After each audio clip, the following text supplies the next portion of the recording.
Assalamualaikum warahmatullahi wabarakatuh. Waalaikumsalam warahmatullahi wabarakatuh. Alhamdulillahirabbil alamin wassalatu wassalamu ala asyrofil anbiya'i wal mursalin sayyidina wa maulana Muhammadin wa ala alihi wa sahbihi ajma'in amma ba'd.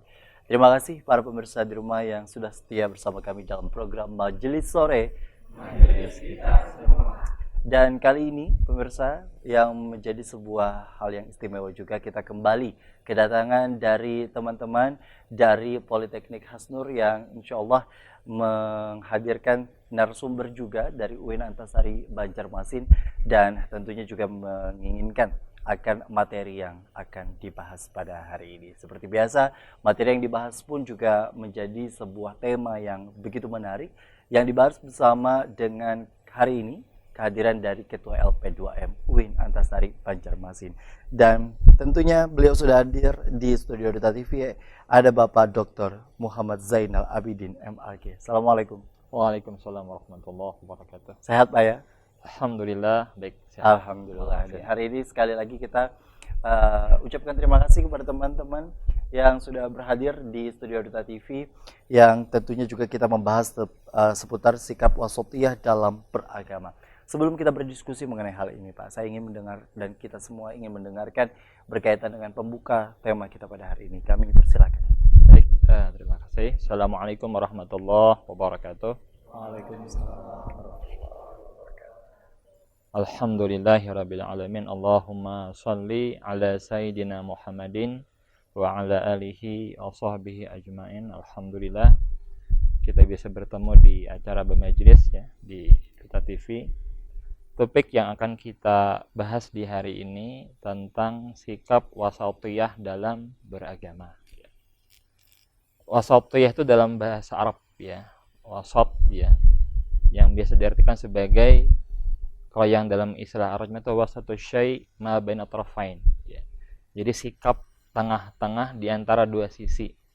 Jadi ujung kiri, ujung kanan, tengah-tengah itu namanya wasat gitu ya. Wasat ya. Wasatiyah itu merupakan bagian dari sikap yang sangat ditekankan di dalam Islam ya. Umat muslim disebut sebagai umatan wasata ya. Jadi kata Tuhan berfirman di Quran surat Al-Baqarah ayat 143, wa kadzalika ja'alnakum ummatan wasata litakunu syuhada'a 'alan nas wa yakun rasulaikum syahida. Jadi kata Tuhan, kami telah menjadikan umat Islam sebagai umat yang wasata ya, umat yang tengah-tengah yang akan menjadi saksi terhadap umat-umat yang lain. Kemudian Nabi Muhammad sebagai saksi atas kita gitu ya. Itu yang di Quran surat Al-Baqarah ayat 143. Wasatiyah atau sikap yang tengah-tengah merupakan sikap yang sangat diminta, ditekankan di kita ya. Karena kita memahami, misalnya di dalam beragama itu ada sikap ya, mungkin yang di ini ya, sebelum Islam datang itu kita kenal misalnya ada agama Yahudi gitu ya. Agama Yahudi dikenal sebagai agama yang sangat saklek dalam hal aturan hukum gitu ya. Jadi kalau mata dengan mata gitu ya, darah dengan darah, pokoknya sanksi hukumnya sangat ketat gitu ya. Ini dikarenakan kalau menurut yang analisis ya secara konteks kehidupan orang-orang Yahudi, mereka berasal dari yang pernah diperbudak oleh Firaun gitu ya. Jadi untuk orang yang memang diperbudak harus dengan keras gitu ya, dengan aturan yang sangat tegas, lugas gitu ya. Sehingga yang mengedepankan adalah aspek hukuman terhadap umat Yahudi pada masa itu. Kemudian muncul antitesanya dari Kristen, Nasrani gitu ya, yang mengajarkan tentang cinta kasih yang sangat total. Tampar pipi kanan, hadirkan pipi kiri gitu ya. Jadi jangan melawan, cinta kasih gitu ya. Nah, Islam itu umatannya wasatiyah gitu ya, yang tengah-tengah gitu ya. Jadi tidak saklek secara hukum secara total, juga tidak yang terlalu sangat longgar gitu ya, longgar. Nah, itulah ya bagian dari yang umatan wasata gitu ya. Nah, sekarang ini kan termasuk menjadi isu yang sangat sering dibicarakan juga, yang itu dikaitkan dengan yang namanya moderasi dalam beragama gitu ya. Sikap moderat itu kan tengah-tengah gitu ya. Moderasi dalam beragama. Tidak ekstrim ya. Ada ekstrem kanan yang sangat longgar.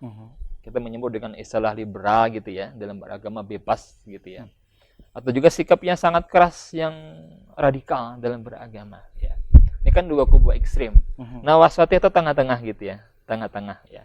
Nah, memang dalam beragama itu ada dua kata kunci yang sangat penting untuk kita pahami. Ada istilah yang namanya having religion, kita memiliki agama. Ada istilah being religious gitu ya. Kalau having religion itu kita ya agama gitu ya, beragama. Sesuatu yang sudah stagnan, statis, mapan gitu ya, tetap gitu ya, beragama namanya.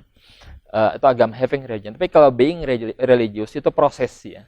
Nah, kita ini sebenarnya kan dalam kehidupan beragama ini adalah being religious. Proses terus kita nih. Tidak ada yang yang tetap gitu ya. Makanya kan yang sering kita berdoa sama Tuhan agar diberikan yang namanya husnul khatimah gitu ya.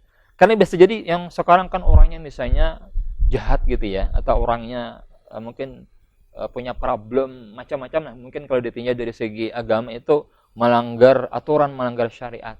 Tiba-tiba di penghujung hidup dia taubat, kemudian dia beramal saleh gitu ya, menjadi husnul khatimah gitu ya. Ada juga sebaliknya gitu ya. Dia tampak orang yang sangat yang sangat agamis, yang sangat alim, busananya juga busana yang sangat religius gitu ya.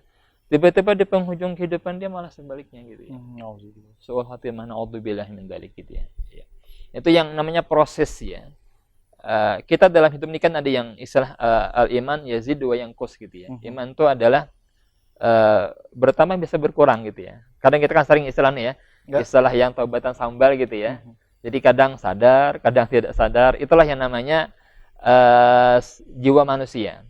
Jiwa manusia itu bisa bolak-balik. Kadang ingat, kadang tidak ingat. Makanya kita sering berdoa sama Tuhan agar kemudian terus kita dalam kondisi yang tersadarkan, tercerahkan. Nah, kembali ke wasatiyah tadi gitu ya. Karena yang namanya beragama ini sebuah proses, maka kita harus memahami juga bagaimana beragama yang memang dimintakan atau diharapkan dalam kehidupan kita gitu. Kita menyadari Islam itu kan secara kebahasaan dari kata aslam, yuslim, Islam ya. Aslama, yuslimu ya. Nanti Islam itu bentuk masdarnya, fa'ilnya namanya muslim. Muslim itu pelakunya gitu ya. Pelakunya ya. Sering disebutkan Islam wahid. Islam itu satu. Muslim katsir. Muslim itu banyak gitu ya. Nah, karena muslim itu banyak, makanya kemudian penafsiran terhadap Islam itu juga berbagai macam tadi kan.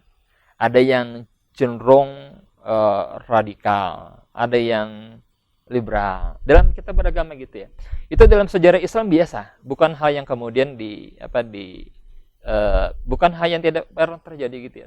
Sudah kita sudah mengalami banyak hal gitu ya. Hanya kemudian pilihan apa yang harus kita ambil agar kita kemudian selapas dengan makna Islam. Islam itu kan secara kebahasaan seakar dengan kata salamah ya. Salamah itu artinya damai, bahagia, sejahtera. Jadi kalau secara kebahasaan kalau kita belum bahagia, belum damai, belum sejahtera, berarti ada something wrong dengan keislaman kita gitu ya. Something wrong itu sesuatu yang tidak pas, sesuatu yang harus kita benahi sama-sama. Nah, itu yang tadi pentingnya kita kemudian merujuk kepada makna Islam sebagai yang disebut oleh Tuhan bahwa kita adalah umatan wasata tadi ya, umatan yang wasatiyah gitu ya. Okay. Artinya memang dalam memaknai Islam itu sendiri bukan hanya terhadap secara makro gitu Pak ya. Yeah. Namun juga secara mikro dalam hal perilaku, bahkan kepada peribadahan secara hal-hal yang mungkin secara spesifik. Ibadah ini sendiri kan istilahnya kita mengetahui dalam perspektif Islam ada mahdhah dan ghairu mahdhah. Ini nanti akan kita bahas sejauh mana peranan bagi orang Islam untuk kemudian juga memaknai akan keislamannya dengan hal-hal yang sifatnya yang dilakukan dan yang dikatakan. Bukan hanya di dalam pemenuhan untuk hidup layaknya manusia, tapi juga ada hal-hal yang mungkin menjadi nilai lebih ketika menjadi seorang umat wasatiyah itu tadi, umat Islam yang hari ini semoga insya Allah kita sampai di akhir hayat nanti masih terjaga iman dan Islam. Kita nanti akan bahas ini lebih lanjut ya Pak ya. Terus saya jeda. Tetaplah bersama kami dalam program Majelis Sore. Majelis kita semua.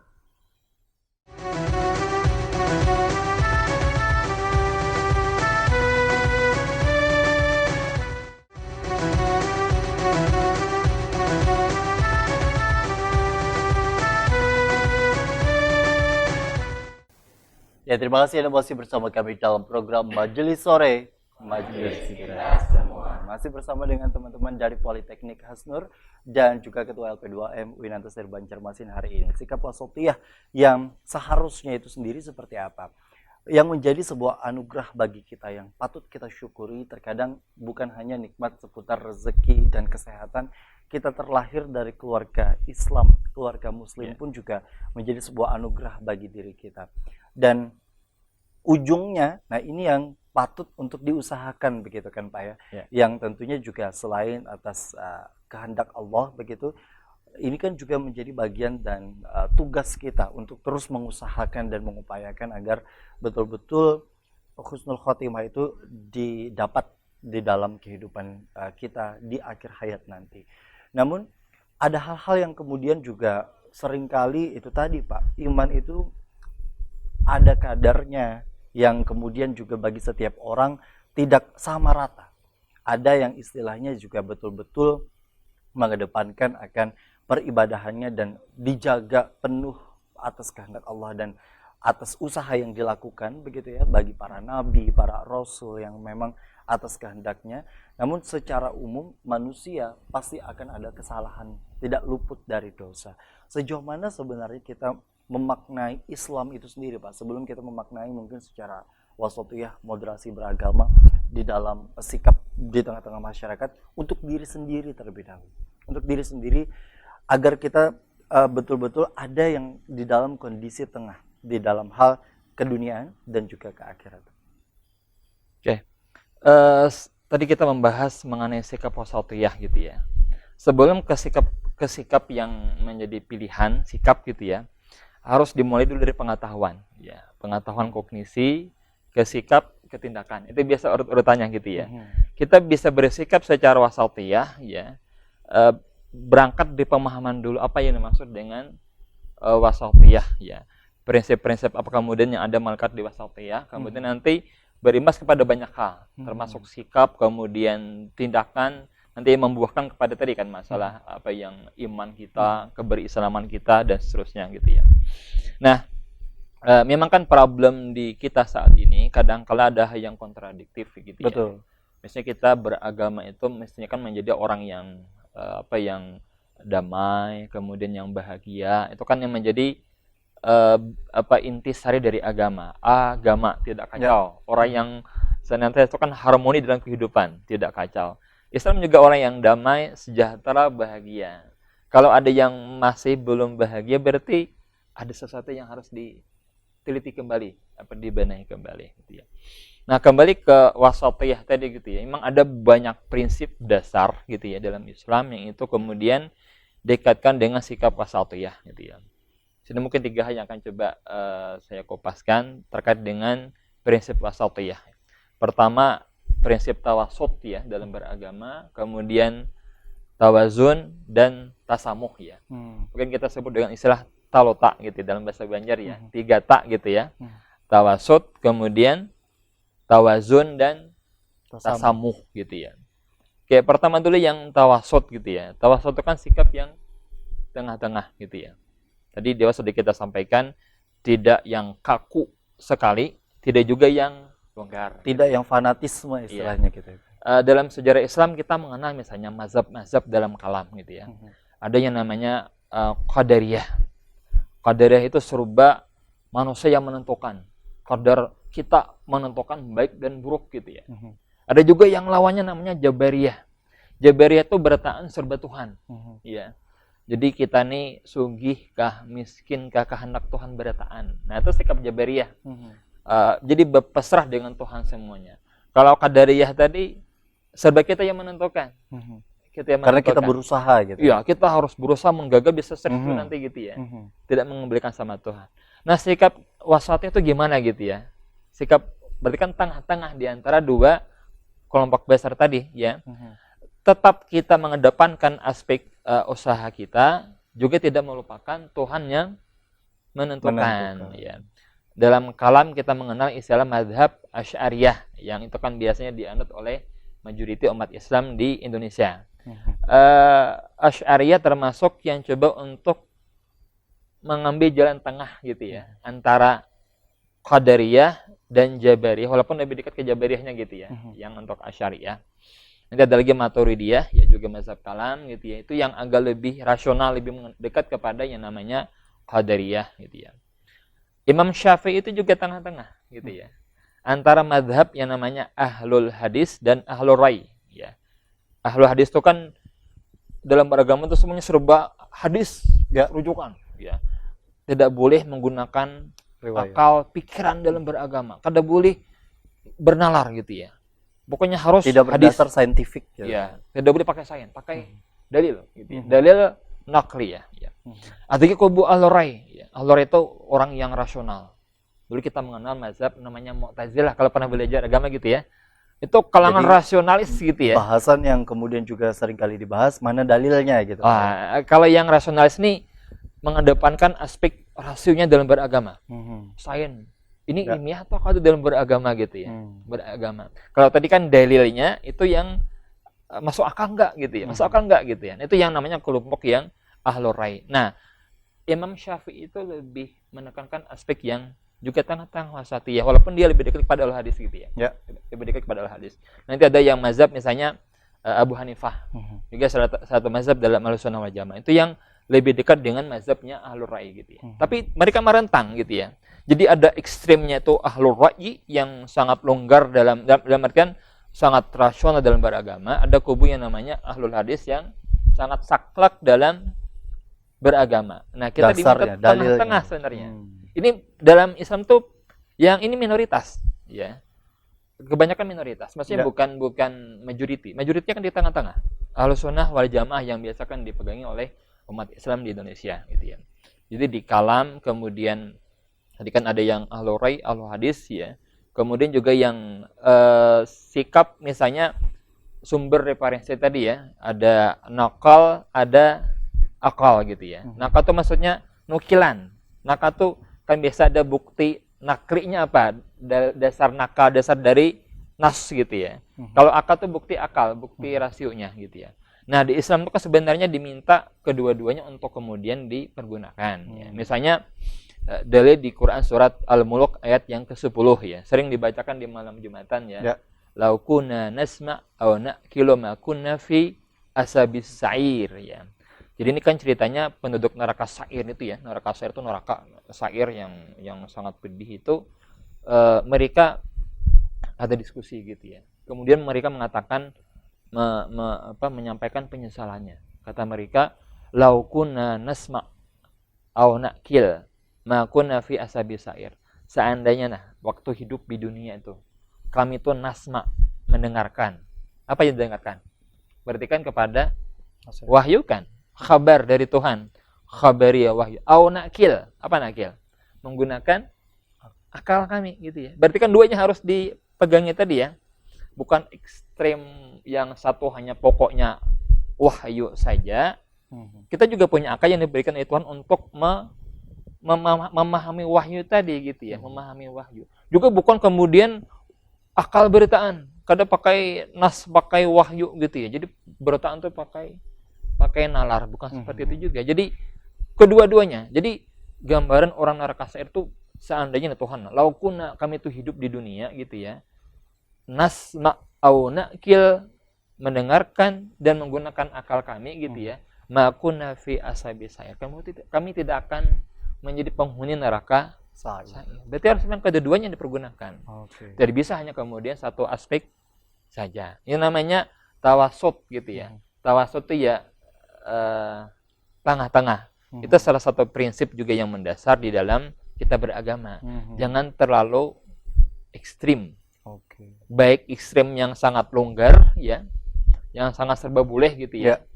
Tanpa kemudian melihat kepada syariat. Dan sekarang sudah istilahnya mulai terpapar juga, dengan beberapa negara-negara yang sangat longgar hal seperti karena itu, mungkin terpengaruh dengan budaya barat. Juga ada yang sangat ekstrim tadi gitu ya. Saklek gitu ya.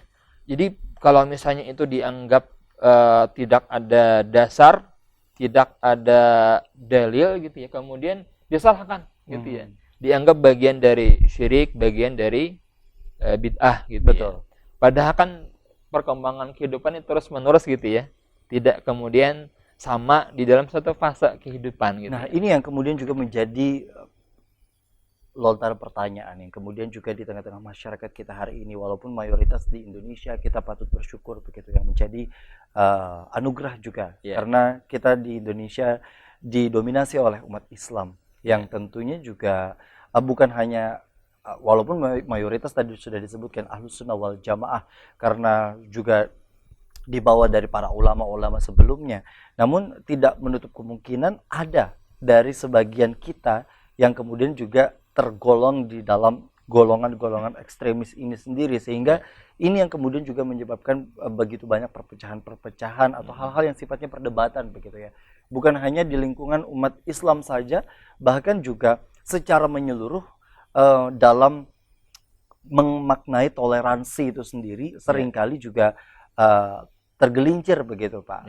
dengan asas dan mengatasnamakan toleransi, kemudian juga kita melakukan aktivitas-aktivitas yang sebenarnya tidak sepatutnya. Nah, sejauh mana nanti Islam wasatiyah untuk kemudian juga memandang akan hal ini, kita akan bahas di segmen berikutnya. Tetaplah bersama kami dalam program Majelis Sore. Majelis kita semua.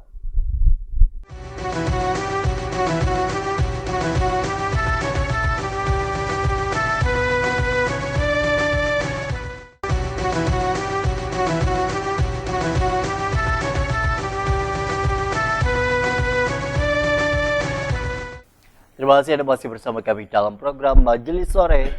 Majelis kita semua. Dan masih bersama dengan teman-teman hari ini dari Politeknik Hasnur dan juga Pak Zainal, yang kemudian juga kita membahas seputar Islam wasatiyah. Sekali lagi, tadi sempat kita bahas begitu Pak ya, walaupun memang sekali lagi memang dominannya Ahlus Sunnah wal Jamaah, apalagi di Kalimantan Selatan begitu.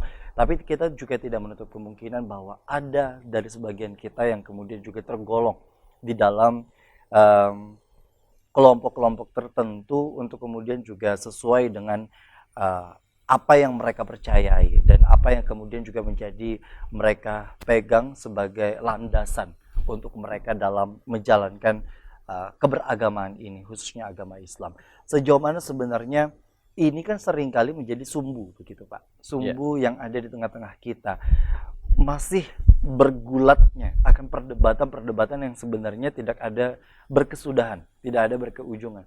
Dan istilahnya kita mengetahui bahwa mazhab pun juga bukan hanya satu, walaupun secara umum mazhab yang di mayoritas gunakan oleh masyarakat Indonesia adalah mazhab Imam Syafi'i dan se-Asia Tenggara istilahnya. Tapi kita melihat bahwa begitu banyak sebenarnya yang memang masyhur di tengah-tengah kita, kan ada 4 mazhab yang juga dikenal di Indonesia. Tapi banyak pemahaman-pemahaman. Tadi sempat disebutkan bahwa pengetahuan ini yang kemudian juga menjadi pemicu seringkali begitu Pak, bahwa pembahasan antara tata laksana sholat saja, istilah subuh ada yang pakai kunut, ada yang tidak, seringkali ini masih menjadi perdebatan. Sesingkat itu, seringkas itu, seringkali masih menjadi bahan perdebatan, bahan perbincangan begitu.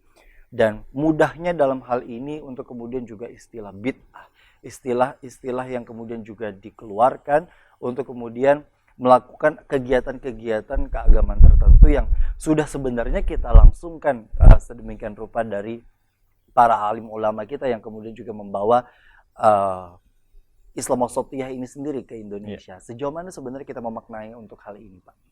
Baik, jadi begini, Islam itu kan bisa dilihat dari beberapa aspek, beberapa sisi ya.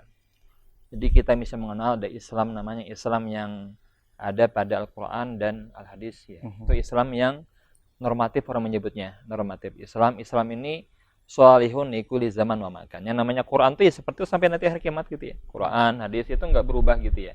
Dia senantiasa sholihun likuli zaman wa makan. Tetap gitu ya. Yang kedua, Islam yang dibaca orang, ditafsirkan orang, Islam yang diinterpretasikan ya. Ini kan tidak sama. Kadang ayatnya sama gitu ya. Hadisnya sama. Tapi ketika sudah beda interpretasi, beda waktu, beda ruang, bisa lain produk pemikirannya. Betul. Gitu ya. Tetapi status interpretasinya kan terus berubah dia. Dia menerima qabil nikah wa taghayyur, menerima yang namanya diskusi, perubahan tergantung ruang dan waktu. Itu namanya interpretasi. Dia tidak sama dengan yang awal tadi, yang Islam, yang Quran sama hadis tadi. Tidak bisa kita samakan kemudian statusnya. Ini mengkritik pemikiran orang sama dengan mengkritik Quran. Itu nggak bisa gitu ya. Itu kan bentuk penafsiran dari yang bersangkutan terhadap yang namanya normatif Islam. Yang ketiga, Islam yang menyejarah. Islam yang dipraktikkan. Misalnya orang kita sembahyang pakai sarung, pakai peci.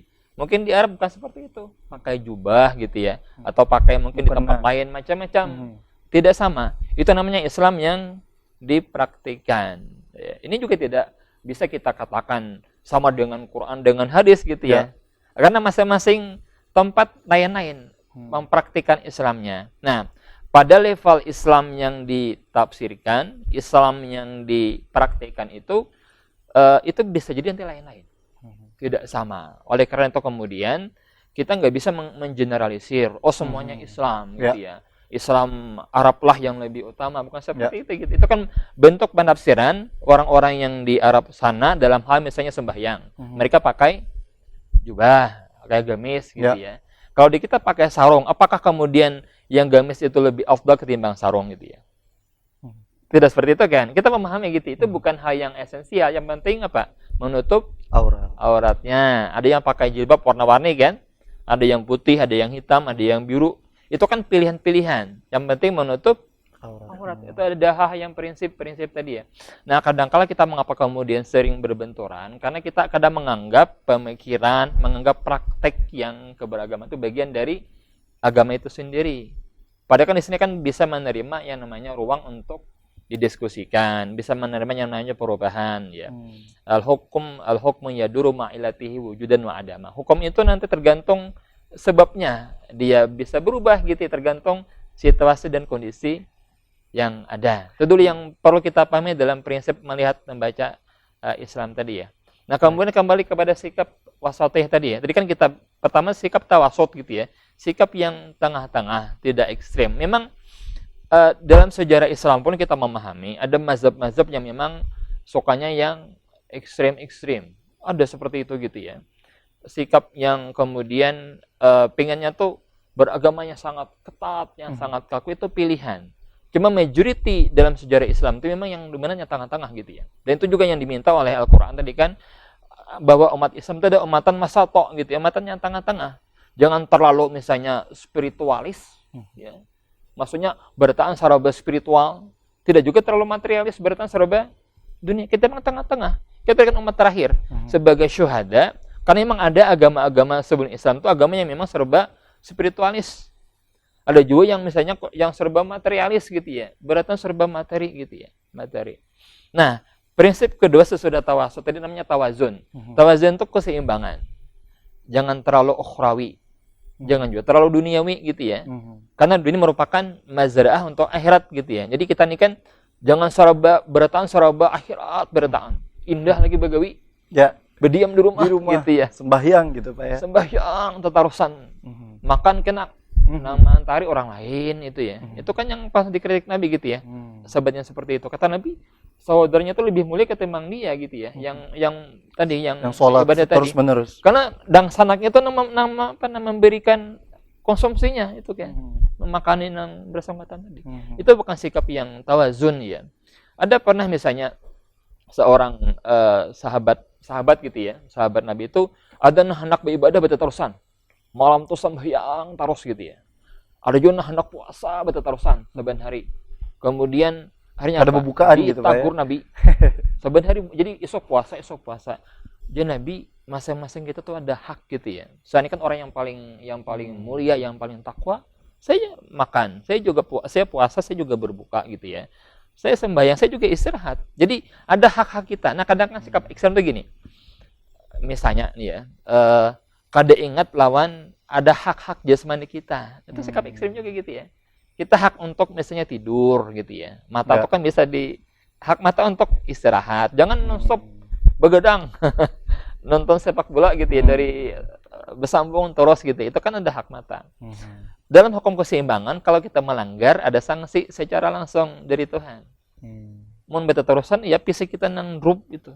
Itu Jadi hukum yang memaknai secara cinta fisikal. dengan diri sendiri adalah memenuhi hak akan Hak, tubuh. iya. Itu bagian dari wasatiyah tadi. Tawazun dalam beragama.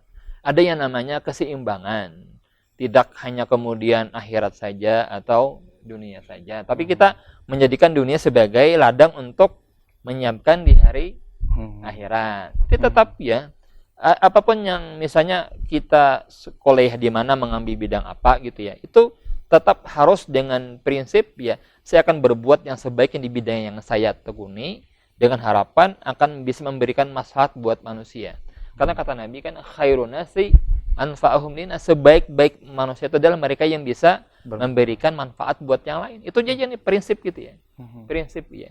Itu juga bagian dari wasatiyah tadi ya, sikap yang tidak yang seimbang dalam beragama gitu ya. Jadi bukan hanya kemudian saraba Tuhan, indah lagi bagawi, berdiam di rumah gitu ya, berzikir. Itu bukan sikap yang dianggap sesuai dengan yang dikehendaki oleh Islam. Karena kata Nabi kan ada hak-hak yang harus dipenuhi juga oleh kita gitu ya.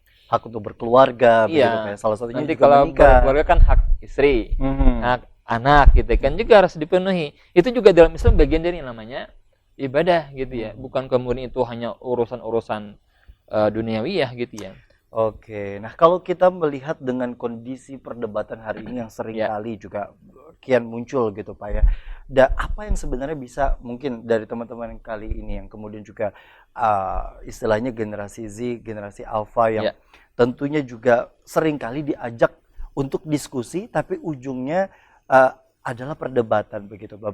Bagaimana sih sebenarnya Nabi mengajarkan ketika seseorang mendebat akan agama itu sendiri, apakah sebaik-baiknya bagi mereka yang tidak paham itu lebih baik diam, atau untuk kemudian juga ketika agama itu sendiri diseret ke sana dan ke sini, apa sikap apa yang kemudian juga harus ditampilkan?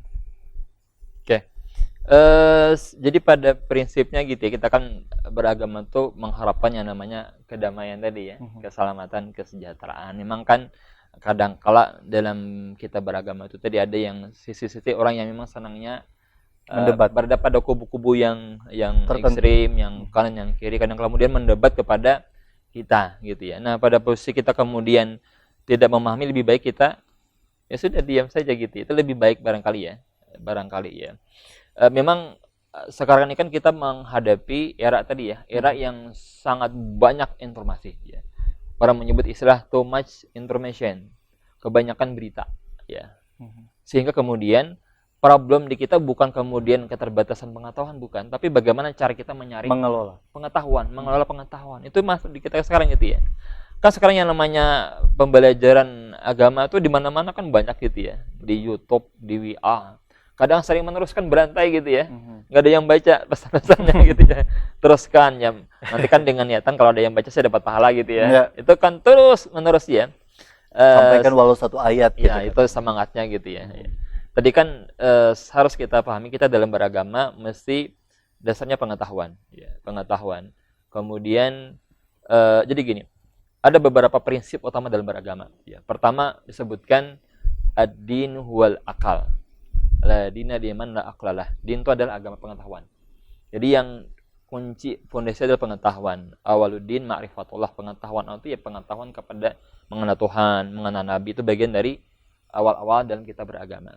Yang kedua, ad-din huwa taklif ya. Yang namanya kita beragama kan namanya taklif, pembebanan. Kita wajib sembahyang, wajib puasa, wajib zakat bagi yang mampu, wajib haji. Itu bagian dari namanya taklif gitu ya. Yang ketiga, ad-din huwal hub gitu ya. Din itu adalah cinta. Kita beragama tuh nggak bisa kemudian dengan beban tuh kalau nggak ada cinta rasa gitu ya. Keterpaksaan tidak ada nyaman gitu ya. Ini harus digabungkan ya. Pengetahuan, kemudian kita melaksanakan tugas-tugas kewajiban sebagai seorang umat beragama, terus dengan rasa cinta tadi, wal hub gitu ya.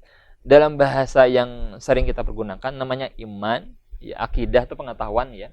Kemudian ibadah Islam kita sama ihsan gitu ya. Iman, Islam, ihsan itu harus kita padukan. Jangan sampai lepas gitu ya. Maksudnya kadang kan kita di beragama sering ya, yang ekstrim tadi kan, ekstrim yang liberal. Yang penting akhlaknya bagus. Ya.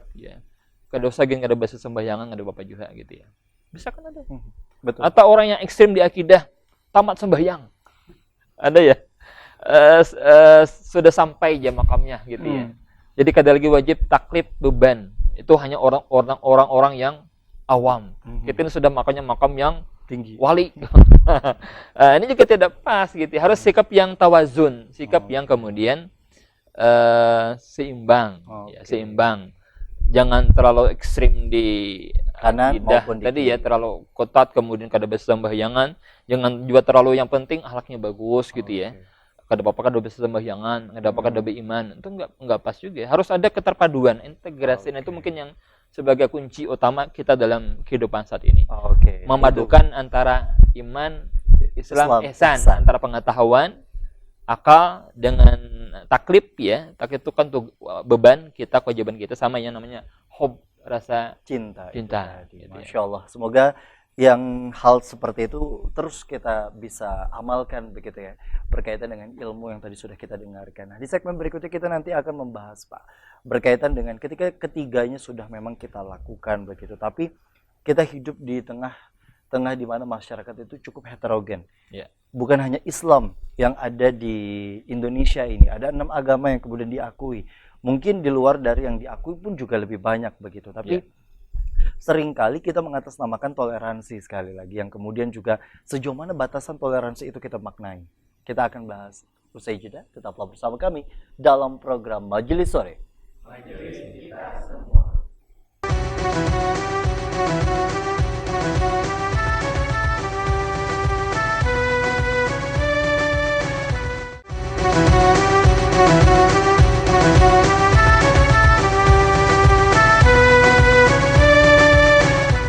Terima kasih Anda masih bersama kami dalam program Majelis Sore, Majelis kita semua.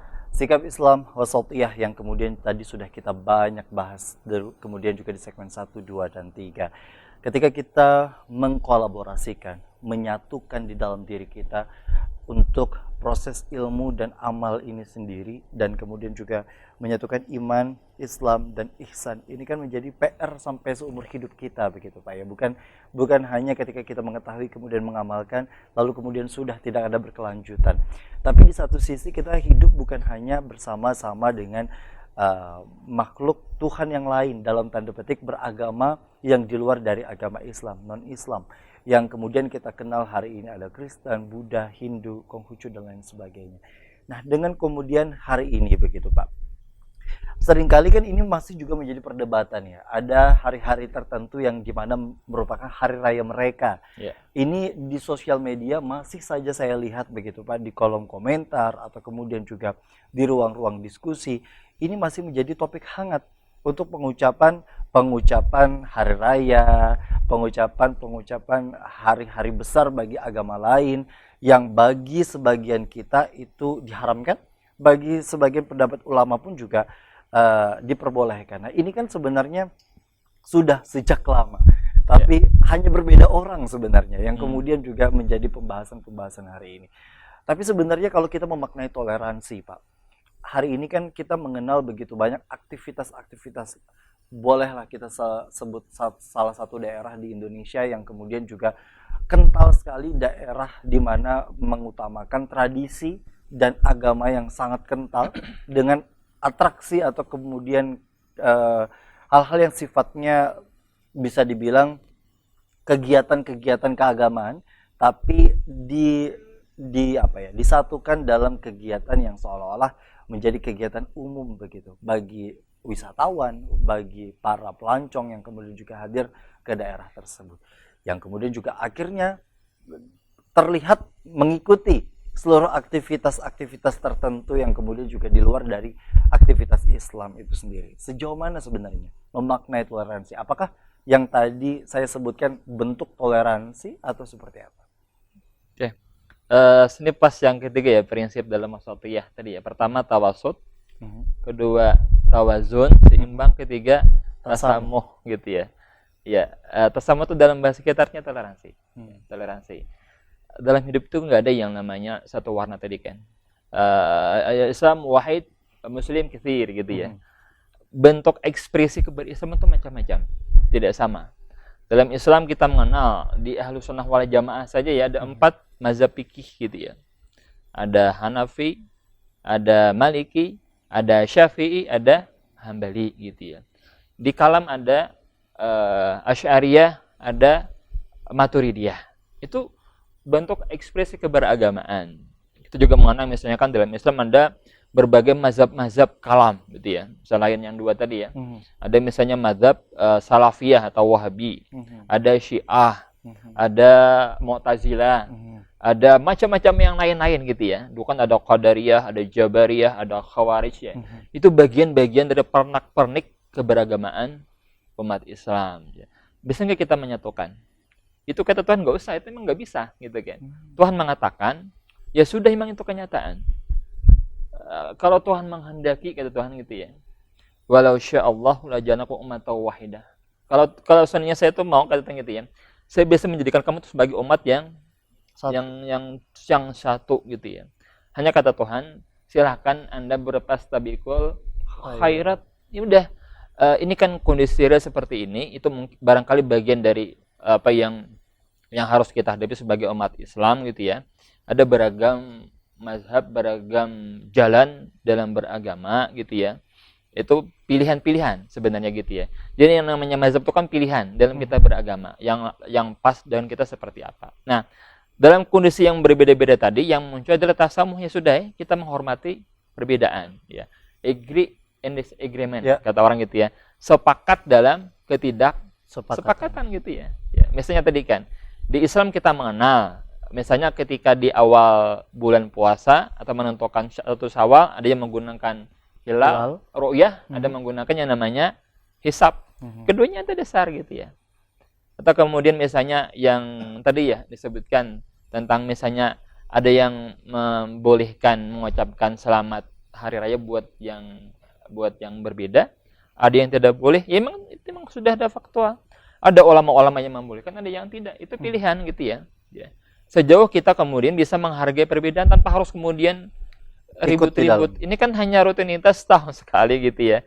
Maksudnya kadang kan di kita memang ada kata Nabi kan, innamal a'malu binniyat. Kembali kepada niat masing-masing gitu ya. Kadang kan kita coba untuk kemudian mengukur niat orang dengan kehendak kita. Jadi kalau misalnya ini pasti seperti ini, kemudian diputar macam-macam ya. Nah, sikap wasatiyah gitu ya. Coba untuk kemudian memahami perbedaan tadi tanpa harus kemudian ribut ya. Kadang kan kita ini kan yang jadi masalah bukan perbedaannya tadi, tapi kemudian bagaimana menyikapi responnya. Respon perbedaan. Kadang itu yang bisa melahirkan peperangan. Betul. Melahirkan perpecahan. Itu padahal yang wajib harus kemudian dijaga. Jangan sampai kita menjadi pecah, menjadi kemudian bertengkar gara-gara seperti ini gitu ya. Kan misalkan di tahun politik gitu ya. Kadang karena beda partai, beda pilihan presiden, ribut gitu ya. Padahal di atas sana mereka hanya santai, minum kopi, habis debat di TV gitu ya. Kita yang nonton di sini kemudian yang ikut terpengaruh sampai kemudian di rumah bisa pisah, suami sama istri, anak sama bapak gitu ya. Karena beda pilihan tadi. Itu bukan sikap yang wasati ya. Tasamuh itu memang agree in disagreement gitu ya. Memang problem kita nih barangkali mungkin kalau yang antar agama lebih nyaman. Sudah ada kejelasan ya, lakum dinukum waliyadin.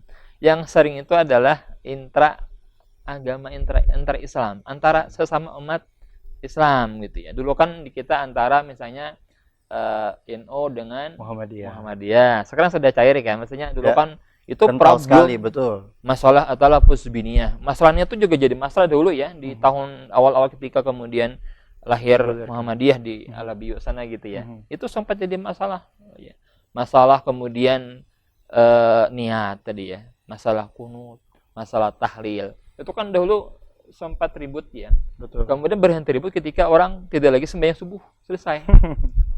Sama-sama. Jadi kan dulu kan ribut masalah kunut gitu ya, yang tidak baik kunut. Kemudian yang muda-mudanya karena merasa capek dengan diskusi, udahlah, kada sebab subuhan, kada lagi ribut ternyata. Nah, ini kan malah parah gitu ya masalahnya itu. Yang ibaratnya yang khilafiyah itu kan dipersoalkan, malah yang wajib kemudian ditinggalkan. Gara-gara bahwa masalah khilafiyah, kemudian akhirnya udahlah, sekarang udah sampai ribut gitu ya. Kenapa? Karena nggak lagi sembahyang.